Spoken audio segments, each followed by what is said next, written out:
Raiganj NBSTC ডিপোর অধীনে corona মহামারীর সময় থেকে বন্ধ হয়ে থাকা তিনটি গুরুত্বপূর্ণ বাস রুটের দুর্ভোগের বিষয়টি সর্বপ্রথম কুলিক নিউজের পক্ষ থেকেই প্রকাশ্যে তুলে ধরা হয়েছিল। দীর্ঘদিন ধরে সাধারণ মানুষের ভোগান্তির সেই খবর প্রকাশের পর এবার বিষয়টি বিধানসভায় উত্থাপন করলেন হেমতাবাদ বিধানসভার বিধায়ক হরিপদ বর্মন। বিধানসভায় তিনি পরিবহন দপ্তরের সৃষ্টি আকর্ষণ করে রায়গঞ্জ এনবিএসটিসি বাস ডিপো থেকে বিন্দল ভায়া বারুদুয়ারি, ভাটল ভায়া নাগর এবং ধলগা ভায়া বিন্দল এই তিনটি বন্ধ বাস রুট দ্রুত পুনরায় চালুর দাবি জানান হরিপদ বর্মন। বলেন, করোনা পরিস্থিতির সময় সাময়িকভাবে বাস পরিষেবা বন্ধ করা হলেও পরিস্থিতি স্বাভাবিক হওয়ার পরও এই গুরুত্বপূর্ণ রুটগুলিতে পরিষেবা আর চালু হয়নি। ফলে প্রতিদিন ছাত্রছাত্রী, কর্মজীবী মানুষ, কৃষক, ব্যবসায়ী এবং সাধারণ যাত্রীদের চরম দুর্ভোগের মুখে পড়তে হচ্ছে। তাই জনস্বার্থে দ্রুত এই তিনটি রুটে এনবিএসটিসি বাস পরিষেবা পুনরায় চালুর জন্য তিনি সরকারের কাছে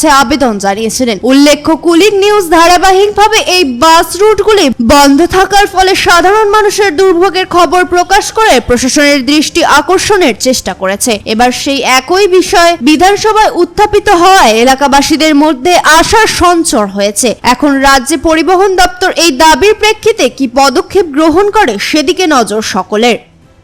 রায়গঞ্জ থেকে রামকৃষ্ণ দাসের রিপোর্ট, কুলিক নিউজ।